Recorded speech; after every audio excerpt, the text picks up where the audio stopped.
Baiklah, perkenalkan nama saya Gopal Christian, NIM 182214039. Baiklah, di sini saya akan menjelaskan definisi konsep budaya. Baiklah, budaya atau kebudayaan berasal dari bahasa Sanskerta, yaitu budaya, yang merupakan bentuk jamak dari budi atau akal.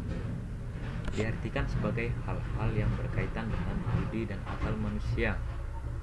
Dalam bahasa Inggris, kebudayaan disebut culture, yang berasal dari kata Latin colere, yaitu mengelola atau mengerjakan.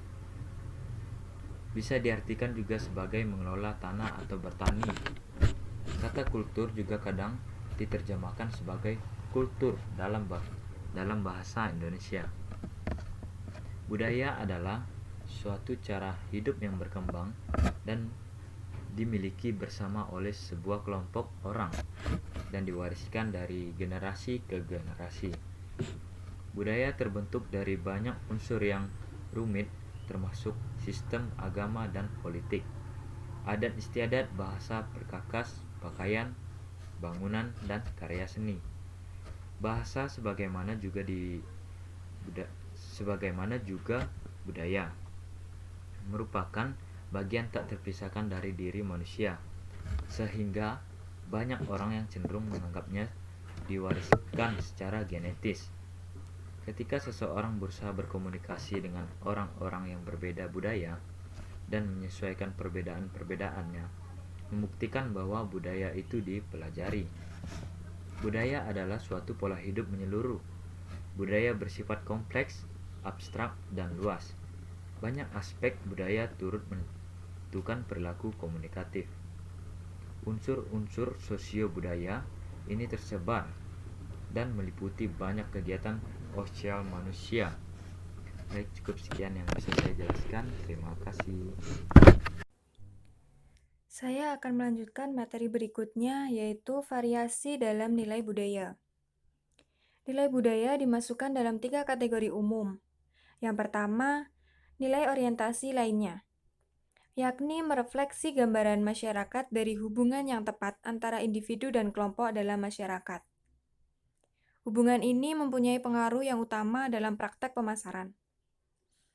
Lalu yang kedua, ada nilai orientasi lingkungan, yakni menentukan hubungan masyarakat dengan ekonomi, teknis, dan lingkungan fisiknya.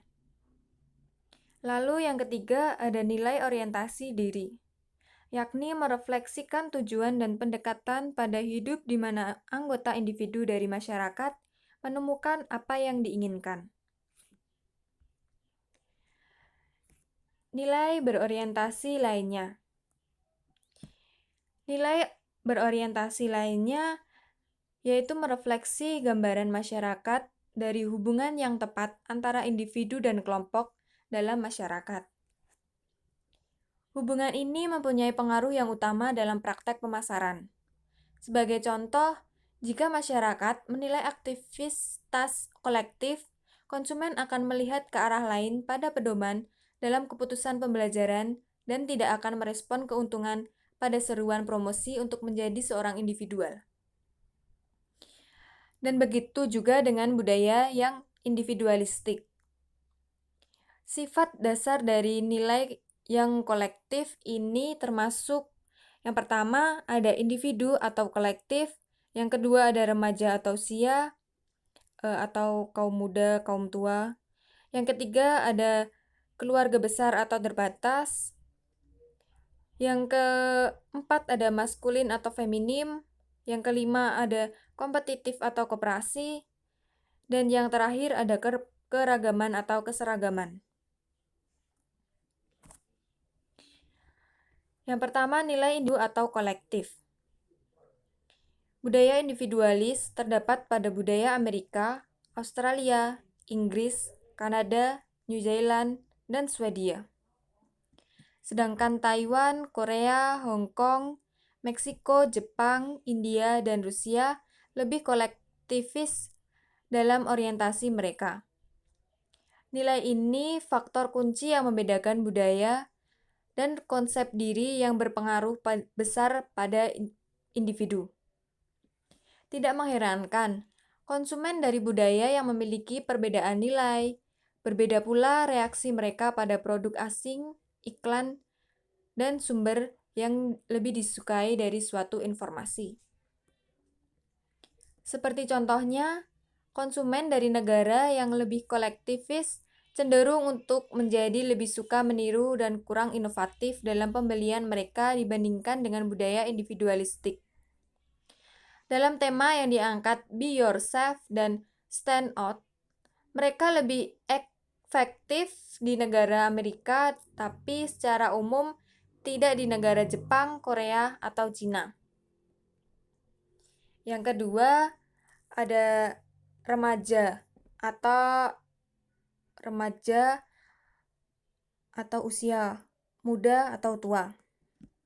Dalam hal ini, apakah dalam budaya pada suatu keluarga, anak-anak sebagai kaum muda lebih berperan dibandingkan dengan orang dewasa dalam pembelian? Dengan kata lain, adalah melihat faktor budaya yang lebih bijaksana dalam melihat sisi dari peran usia. Seperti contohnya di negara Kepulauan Fiji. Para orang tua memilih untuk menyenangkan anak mereka dengan membeli suatu barang. Hal ini berbeda dengan para orang tua di Amerika yang memberikan tuntunan yang positif bagi anak mereka. Di samping itu, walaupun Cina memiliki kebijakan yang mengharuskan untuk membatasi keluarga memiliki lebih dari satu anak, tetapi bagi budaya mereka, anak merupakan kaisar kecil bagi mereka. Jadi, apapun yang mereka inginkan akan segera dipenuhi. Dengan kata lain, penting untuk diingatkan bahwa segmen tradisional dan nilai masih berpengaruh pada era pemasar harus menyesuaikan bukan hanya pada lintas budaya, melainkan juga pada budaya di dalamnya. Selanjutnya, ada luas atau batasan keluarga. Yang dimaksud di sini adalah bagaimana keluarga dalam suatu budaya membuat suatu keputusan penting bagi anggota keluarganya. Dengan kata lain, apakah peran orang tua atau orang dewasa memiliki kebijakan yang lebih dalam memutuskan apa yang terbaik bagi anaknya? Atau malah sebaliknya, anak-anak memberi keputusan sendiri apa yang terbaik bagi diri mereka masing-masing. Dan tidak dikatakan juga bahwasanya berpengaruh pembelian oleh orang tua akan berpengaruh untuk seterusnya pada anak. Seperti contohnya pada beberapa budaya, seperti di Meksiko. Sama halnya dengan Amerika, peran orang dewasa sangat berpengaruh. Para orang tua lebih memiliki kecenderungan dalam mengambil keputusan dalam membeli. Para orang dewasa muda di Thailand hidup sendiri di luar dari orang tua atau keluarga mereka. Tetapi ketergantungan dalam membeli masih dipengaruhi oleh orang tua maupun keluarga mereka. Lain halnya di India. Sesuatu hal yang akan diputuskan bersama-sama dalam satu keluarga atau sering disebut dengan diskusi keluarga. Jadi sebelum membeli, sekeluarga itu harus mendiskusikan terlebih dahulu apa yang akan dibeli. Yang selanjutnya ada maskulin atau feminim. Pada dasarnya, kita hidup dalam orientasi dunia maskulin. Di samping negara Eropa Barat yang menerapkan kesetaraan di dalamnya, tetapi hal tersebut tidak menjadi suatu pengaruh besar. Seperti contohnya pada negara Jepang, yang mana pada saat sekarang ini para wanita kembali bekerja setelah ia menikah. Hal ini menjadikan mereka lebih menghemat waktu terhadap kerjaannya. Misalnya, dalam memilih makanan, mereka lebih cenderung untuk membeli makanan beku untuk dibawa anak mereka daripada membeli makanan segar yang dalam membeli serta menyajikannya membuang-buang waktu mereka. Sisi lainnya adalah penampilan menjadi prioritas mereka dalam bekerja. Untuk itu, barang-barang yang berhubungan dengan penampilan tersebut lebih menjadi suatu kebutuhan bagi mereka. Di sini sekali lagi para pemasar bukan hanya melihat dari lintas budaya dan nilainya saja, melainkan juga di dalam budaya itu sendiri. Yang selanjutnya ada persaingan atau kerjasama, kompetitif atau koperasi. Yang dimaksud di sini adalah bagaimana orientasi baik itu maskulin maupun feminim dalam keterbukaannya pada konsumen. Pada orientasi maskulin seperti di Amerika, keterbukaan menjadi suatu hal yang harus terpelihara. Lain halnya di Jepang, yang berorientasi feminim. Mereka menganggap bahwa keterbukaan sama halnya dengan kehilangan muka. Variasi dari nilai ini bisa dilihat dari perbedaan reaksi budaya pada iklan yang dibandingkan. Seperti contohnya di Amerika Serikat, yang membesarkan hati mereka ketika mereka menggunakannya di dalam budaya lain yang bisa dengan mudahnya mendapatkan reaksi yang tidak baik. Di sisi lainnya, Jepang yang memiliki kolektivitas yang lebih menurut sejarahnya menemukan perbandingan iklan menjadi sesuatu yang tidak disukai. Meskipun demikian, Pepsi menemukan anak muda di Jepang lebih sedikit mau menerima jika pembandingan dilakukan dalam keterus-terangan dan cara yang lucu. Sebagai aturannya, perbandingan iklan dapat digunakan dengan ketelitian dan hanya sungguh-sungguh telah teruji. Yang selanjutnya ada perbedaan atau keseragaman atau keragaman. Budaya dengan nilai yang berbeda tidak hanya akan menerima aturan yang berbagai macam dari perilaku pribadi dan sikap, tapi juga menerima variasi dalam bentuk makanan, pakaian, dan produk lain serta pelayanannya. Dibandingkan dengan masyarakat yang memiliki keseragaman nilai, di mana mereka tidak menyukai serta menerima bermacam aturan dari rasa dan produk pilihan. Jepang dan budaya kolektif lainnya cenderung untuk meletakkan nilai yang kuat dalam keseragaman dan kesesuaian. Sebaliknya, budaya individualistik yang lebih seperti Kanada dan Belanda cenderung pada nilai perbedaan. Ketika banyak aspek penting dari budaya ini dibuat oleh perbedaan dalam nilai suatu yang nyata dengan relatif ketiadaan turis yang berlatar etnis di restoran-restoran Jepang dibandingkan dengan Kanada dan Belanda. Walaupun demikian, perubahan ekonomi dan sosial yang digerakkan oleh usia muda pada masyarakat kolektivis membuat perbedaan lebih diterima dibandingkan dengan hal tradisional yang dijumpai. Dan juga jika kecenderungan dari tingkatan yang mutlak lebih rendah dibandingkan dengan sisi individualistik mereka. Terima kasih.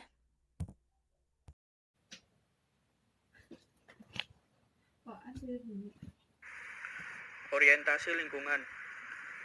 Orientasi lingkungan menentukan hubungan masyarakat dengan ekonomi, teknis, dan lingkungan fisiknya. Dalam hal ini, adapun nilai-nilai lingkungan seperti yang pertama, kebersihan. Nilai kebersihan menjadi aspek penilaian konsumen oleh pemasar. Seperti halnya di negara berkembang yang kebersihannya dinilai buruk atau rendah. Hal tersebut menjadi dampak pada budaya lokal sehingga begitu mengkhawatirkan. Dalam hal ini sebagai contoh perusahaan McDonald.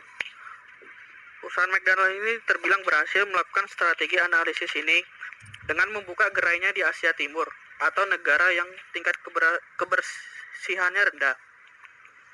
Dalam hal ini McDonald mendapatkan penghargaan dan memperkenalkan suatu sistem pengolahan makanan yang higienis, sehingga perusahaan ini dapat menjaga tingkat kebersihan di daerah itu. Yang kedua ada daya guna atau keadaan. Daya guna atau keadaan ini lebih dekat dengan konsep kekuasaan, di mana orang tidak menerima ketidaksamarataan dalam hal status, kekuasaan, dan jabatan. Dalam hal ini sangat melekat pada masyarakat. Tentunya konsumen di negara ini menerapkan konsep status atau orientasi status yang lebih suka pada kualitas atau merek yang terkenal mahal dalam hal ruang lingkup produk, di mana masyarakat sering membandingkan dengan merek yang murah. Yang ketiga ada tradisi atau perubahan. Nilai ini direfleksikan dalam iklan. Penekanan refleksi ini tersebut terletak pada tradisi dan sejarahnya. Misalnya saja di negara Inggris yang menekankan tradisi sejarah lebih senang menggunakan televisi sebagai media informasi. Sementara itu di Jepang lebih senang menggunakan teknologi sebagai media informasi mereka. Yang keempat adalah pengambilan risiko atau pengalaman. Nilai ini berhubungan pada toleransi bagi ambiguitas dan menghindari ketidaktentuan. Nilai ini memiliki pengaruh yang kuat dalam hubungan usaha dan perkembangan ekonomi sebagai penerimaan produk baru. Yang kelima ada pemecahan masalah dan fasilitas. Biasanya orang atau masyarakat yang memiliki nilai ini memiliki sifat santai atau tidak khawatir jika terkendala atau memiliki masalah yang tidak dapat dikendalikan. Misalnya saja masyarakat di negara Karibia yang cenderung dapat mengendalikan ekspresi mereka ketika mereka dihadapi oleh masalah yang tidak dapat mereka kendalikan. Berbeda halnya dengan masyarakat yang di negara timur. Dalam hal ini, mereka melampiaskan keluhan mereka jika mereka sedang mengalami masalah yang tidak dapat dikendalikan. Dalam hal produk atau pemasaran, biasanya orang atau masyarakat di negara timur ini melampiaskan keluhan mereka atas atau produk mereka yang tidak memuaskan dengan mengekspresikan ketidakpuasan mereka. Dan yang terakhir ada alam. Yang dimaksud di sini adalah bagaimana negara yang memproduksi atau mengimpor produk meletakkan atau menekankan nilai yang tinggi pada lingkungan. Seperti contohnya negara Inggris yang memiliki gagasan dalam pengurangan emisi. Dalam hal ini, peluncuran produk mereka menekankan pada kendaraan yang memiliki emisi rendah. Yang kedua ada nilai orientasi diri. Nilai ini merefleksikan tujuan dan pendekatan pada hidup di mana anggota individu dari masyarakat menemukan apa yang diinginkan. Nah, dalam nilai ini ada beberapa nilai yang termasuk dalam orientasi diri. Yang pertama ada aktif atau pasif. Nilai ini memiliki kecenderungan dalam beraktivitas yang akan memengaruhi praktek pemasaran dalam suatu produk. Misalnya saja dalam bidang olahraga. Perusahaan produk air kemasan atau botol tidak begitu cocok jika memasarkan produk mereka di Jepang. Dalam hal ini, memasarkan produk mereka kurang cocok di Jepang karena hampir 3/4 rakyat Jepang memiliki presentasi olahraga yang rendah, sehingga pemasar dapat melihat aktivitas olahraga di negara Jepang ini cukup rendah, sehingga produk seperti air kemasan tidak cocok atau kurang cocok lakukan pemasaran dengan rakyat yang memiliki nilai seperti aktif atau pasif. Yang kedua ada pemuasan sensual atau pemantangan. Yang maksud di sini adalah apakah suatu negara menggunakan daya tarik sensualitas dalam hal menganalisa nilai perilaku konsumen dengan tujuan untuk memasarkan produk mereka. Seperti contohnya adalah produk Calvin Klein. Nah, dalam produk Calvin Klein ini biasanya memasarkan atau mengiklankan produk mereka dengan sebuah model orang yang menggunakan pakaian dalam. Nah, tentu saja di negara-negara Eropa, iklan ini dianggap pantas atau normal. Sementara di negara-negara timur, termasuk Indonesia, iklan ini dianggap kurang pantas, sehingga dilarang di negara tersebut. Yang ketiga ada material dan non-material. Yang dimaksud di sini ada dua nilai, yaitu instrumental material dan terminal material. Instrumental material adalah nilai yang menganalisa perilaku konsumen. Dalam hal konsumsian produk, orang yang memiliki sifat nilai instrumental material akan membeli produk ketika mereka membutuhkan produk itu. Nah, jika terminal material itu orang yang memiliki sifat atau konsumen yang akan membeli produk ketika apa yang mereka inginkan, berbeda dengan nilai instrumental.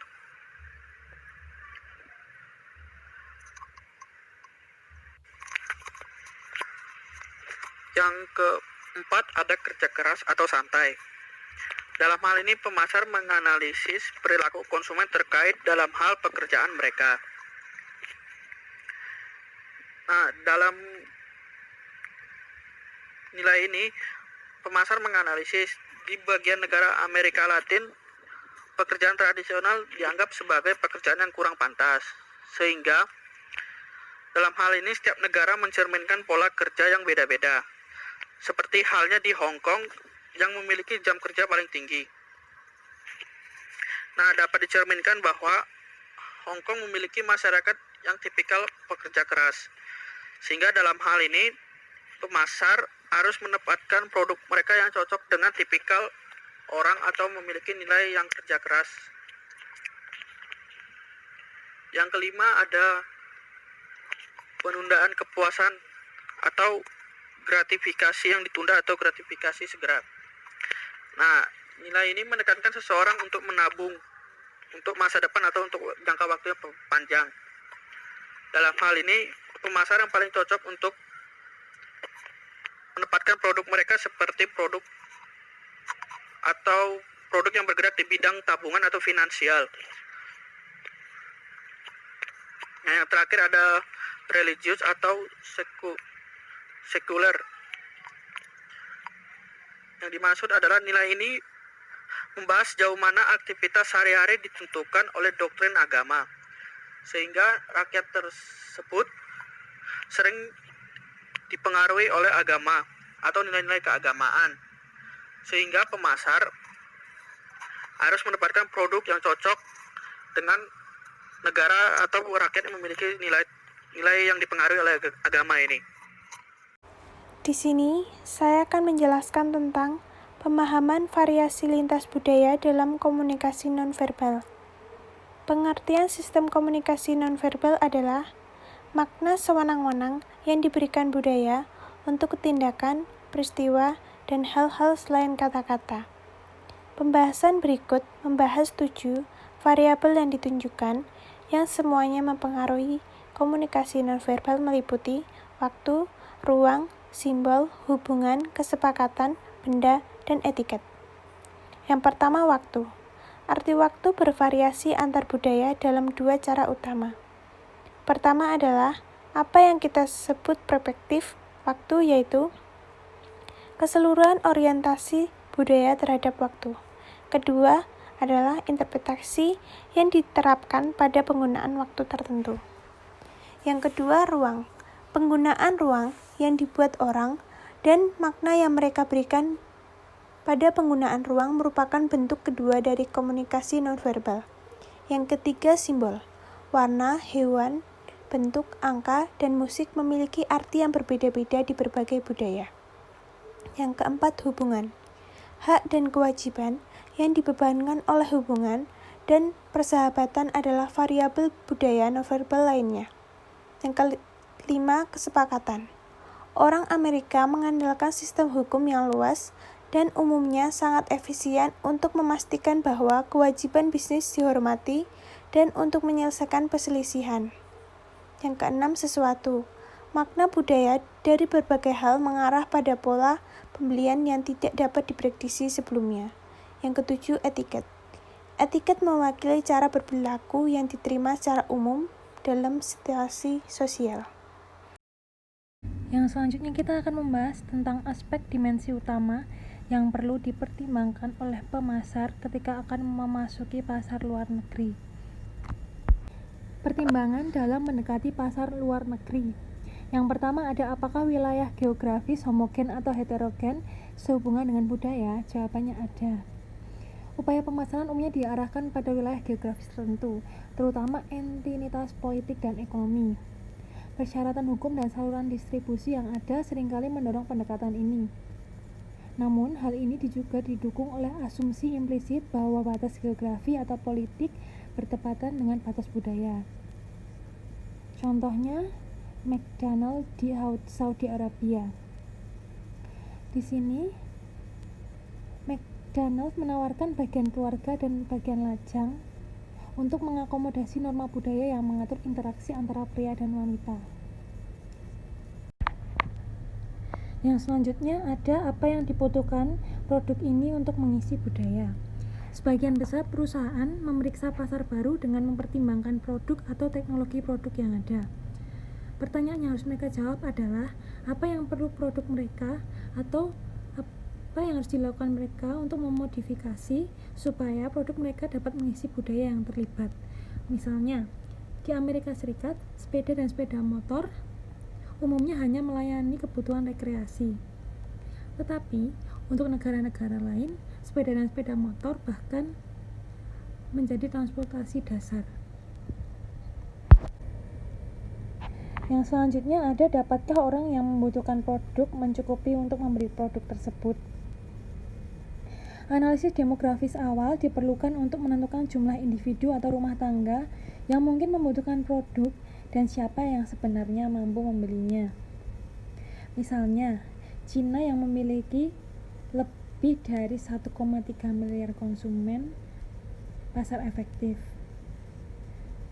Untuk sebagian besar barang, diperkirakan jauh lebih kecil pada jumlah ini untuk pembeliannya. Contohnya ada P&G di Cina, di mana sistem penetapan harga berjenjang dirancang untuk membantu menjangkau konsumen dengan pendapatan yang relatif rendah.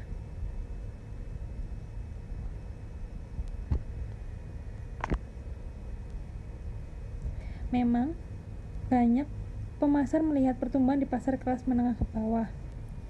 Misalnya, pelanggan kelas C Brasil yang berpenghasilan $600 hingga $2.600 per bulan kini menjadi segmen terbesar mereka, dan penjualan mobil ke pelanggan ini meningkat 50% di tahun 2009. Yang selanjutnya ada nilai atau pola nilai apa yang relevan dengan pembelian dan penggunaan produk ini. Bagian pertama dari bab ini difokuskan pada nilai-nilai dan perannya dalam perilaku konsumen. Sistem nilai harus diselidiki untuk mengetahui pengaruh pada pembelian produk, kepemilikan produk, penggunaan produk, dan pembuangan produk. Sebagian besar strategi pemasaran akan didasarkan pada analisis ini. Yang selanjutnya ada bagaimana distribusi politik dan struktur hukum untuk produk. Pastinya di setiap negara memiliki struktur hukum yang berbeda-beda. Jika kita ingin memasarkan produk kita ke luar negeri, pastinya kita harus mengikuti tentang struktur hukum di suatu negara tersebut. Struktur hukum suatu negara dapat berdampak pada setiap aspek bauran pemasaran perusahaan. Contohnya, Cina baru-baru ini memperketat peraturan tentang pembukaan kafe internet. Inggris juga baru-baru ini melarang iklan junk food yang tidak ditargetkan untuk anak-anak di bawah usia 16 tahun. Dan telah memperketat peraturan tentang tweet berbayar. Brasil juga telah memberlakukan undang-undang yang membatasi jumlah iklan alkohol. Pembatasan hukum tersebut membatasi kemampuan perusahaan untuk menggunakan pendekatan standar dalam upaya pemasaran mereka. Maybelline juga memiliki permasalahan dengan Cina karena diduga iklannya mengandung video yang berkaitan dengan seks. Tantangan distribusi juga ada di perusahaan seperti GM, Nike, dan Procter & Gamble yang mereka ketahui saat mereka baru pindah keluar kota yang disebut kota lapis kedua di Cina seperti Changchun. Di sini praktik distribusi berbeda dan membutuhkan adaptasi dibandingkan dengan kota-kota tingkat pertama seperti Beijing. Jadi, jika kita ingin memasarkan produk kita di negara-negara di luar Indonesia, pastinya kita harus mengikuti peraturan hukum, politik, dan distribusi yang ada di sana. Yang dilarang jangan sampai kita langgar. Dengan cara apa kita dapat mengkomunikasikan tentang produk? Yang pertama, caranya adalah media yang tersedia dan siapa yang memperhatikan setiap jenis. Yang kedua, kebutuhan yang dipenuhi produk. Yang ketiga, nilai-nilai yang terkait dengan produk dan penggunaannya. Dan yang terakhir, sistem komunikasi verbal dan non-verbal dalam budaya. Yang terakhir, ada apa implikasi etis dari pemasaran produk ini di negara ini? Semua program pemasaran harus dievaluasi pada dimensi etika serta keuangan. Sebagaimana dibahas di awal bab ini, aktivitas pemasaran internasional menimbulkan banyak masalah etika. Dimensi etika sangat penting dan kompleks dalam pemasaran ke dunia ketiga dan negara berkembang. Pertimbangkan upaya Kellogg's sereal ini untuk memperkenalkan sereal dingin sebagai makanan sarapan di negara berkembang. Analis etika akan mempertimbangkan berbagai faktor, termasuk yang berikut ini. Jika ini berhasil, apakah tingkat gizi rata-rata akan ditingkatkan atau malah diturunkan? Jika berhasil lagi, apakah dana yang dikeluarkan untuk sereal akan dialihkan dari penggunaan lain yang berdampak jangka panjang lebih menguntungkan bagi individu atau masyarakat? Jika ini berhasil lagi, apa dampaknya terhadap produsen lokal, produk sarapan yang dikonsumsi masyarakat saat ini? Analisis etis semacam itu tidak hanya tepat untuk dilakukan, tetapi juga dapat mencegah konflik dengan pemerintah daerah atau kepentingan ekonomi. Memahami dan bertindak berdasarkan pertimbangan etis dalam pemasaran internasional adalah tugas yang sulit. Maka dari itu, kita semua sebagai manajer dan mungkin besok menjadi pemilik suatu perusahaan, jika kita akan memasarkan produk kita ke luar negeri, sebaiknya kita memperhatikan aspek-aspek ini untuk agar produk kita dapat diterima dan tidak ada permasalahan ketika kita membawanya ke luar negeri. Sekian dari kami, terima kasih.